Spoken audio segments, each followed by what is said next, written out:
الحمد لله رب العالمين والصلاة والسلام على رسوله الأنبياء والمرسلين اللهم صل وسلم على نبينا محمد صلی اللہ علیہ وسلم۔ تمام تعریفیں اللہ تعالیٰ کے لیے ہیں جو تمام جہانوں کا رب ہے۔ درود و سلام خاتم الانبیاء امام الانبیاء حضرت محمد الرسول اللہ صلی اللہ علیہ وسلم کی ذات اقدس پر۔ جیسا کہ ہم سب کو معلوم ہے کہ رمضان المبارک کا آغاز ہو چکا ہے، اور اللہ کے حکم سے اور اللہ کے فضل و کرم سے ہم رمضان المبارک کا پہلا روزہ آج رکھیں گے۔ اس کے متعلق ایک اہم پیغام ہے کہ رمضان المبارک کے اندر 3 ایسے گھنٹے ہیں، اگر اس کو ملٹی پلائی بائی آپ 30 کر لیں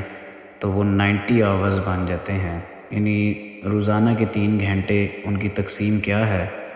کہ افطار کے وقت یعنی عصر کی نماز کے بعد اور افطار کے درمیان میں جو گھنٹہ ہوتا ہے، رات کا جو آخری گھنٹہ ہوتا ہے یعنی فجر کی اذان سے پہلے، اور اس کے بعد فجر کی جماعت کے بعد سے لے کے سورج نکلنے تک کا جو وقت ہوتا ہے، یہ 3 گھنٹے بہت ہی زیادہ اہمیت کے حامل ہیں۔ رمضان کے اندر ان گھڑیوں کو بالکل بھی ضائع نہ کیجیے گا۔ افطار کے وقت کا جو گھنٹہ ہے، کیونکہ حدیث میں آتا ہے کہ روزے دار کے لیے 2 خوشیاں ہیں، ایک وقت افطار کے وقت اور ایک رب سے ملاقات کے وقت۔ تو اس وقت کے اندر اس کو بہت اہم قرار دیا گیا ہے کہ اس دوران میں انسان جو بھی دعا مانگے گا اللہ تعالیٰ اس کو بالکل بھی رد نہیں کریں گے۔ وہ قبولیت کا وقت ہے روزے دار کے لیے۔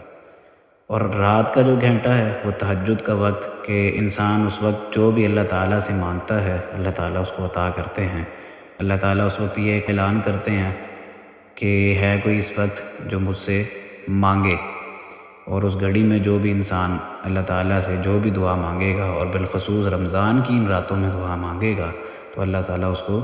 ضرور پورا کریں گے۔ اور اسی طرح تیسری گھڑی جو ہے کہ فجر کی نماز کے بعد سے لے کر سورج نکلنے تک، یہ وہ وقت ہے، اس کے بارے میں اللہ کی نبی کی زندگی سے ہمیں ڈھیروں مثالیں مل جاتی ہیں کہ اللہ کے نبی علیہ الصلاۃ والسلام سورج نکلنے تک اذکار میں مشغول رہتے تھے اور اللہ تعالیٰ سے ڈھیروں دعائیں کیا کرتے تھے۔ ان 3 گھڑیوں کا خاص خیال رکھیے پوری جد و جہد کے ساتھ، اور اللہ تعالیٰ کے ساتھ اپنے تعلق کو بڑھانے کی بھرپور کوشش کریں، اور اپنے مسلمان بھائیوں کے لیے بھی دعائیں کریں، فلسطین کے مسلمانوں کے لیے بھی دعائیں کریں،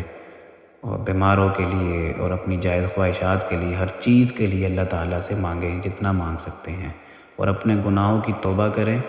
اور توبۃ النصوح صحیح اور دلی سچی توبہ ان ساری گھڑیوں کے اندر کریں۔ اللہ تعالیٰ سے دعا ہے کہ ہمیں ان باتوں پر عمل کرنے کی توفیق عطا فرمائے، اور قرآن و حدیث کے مطابق اپنے رمضان المبارک کو صحیح طرح گزارنے کی توفیق عطا فرمائے۔ وما علینا الا البلاغ المبین۔